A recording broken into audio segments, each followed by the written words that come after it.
ఎడారి రాజస్థాన్లో అయినా నీళ్లు ఉంటాయి, కానీ ఇక్కడైతే నంద్యాల పార్లమెంట్లో అయితే నీళ్లు ఇరిగేషన్ సమస్య, తాగునీటి సమస్య మొట్టమొదటి.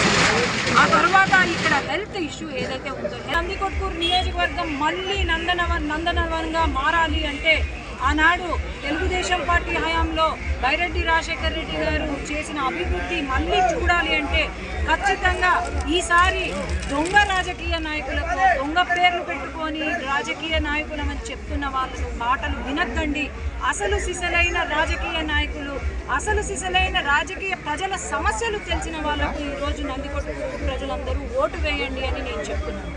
ఎందుకంటే ఈ 5 సంవత్సరాలు బాధపడ్డాము, అన్యాయానికి గురయ్యాము. మళ్ళీ కూడా వైసీపీకి ఓటు వేస్తే మటుకు ఇంకా మన పిల్లలకు ఉద్యోగాలు ఉండవు, రైతులకు సాగునీరు ఉండదు, తాగడానికి నీళ్లు కూడా ఉండవు మన నందికొట్కూరు. కాబట్టి అందరూ కూడా తెలుగుదేశం పార్టీకి ఓటు వేసి గెలిపించండి.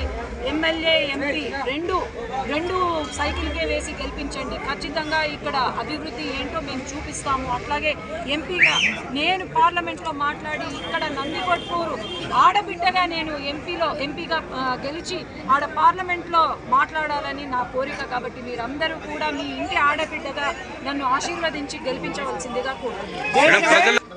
నంద్యాల పార్లమెంట్లో ప్రధానమైన సమస్య నీటి సమస్య.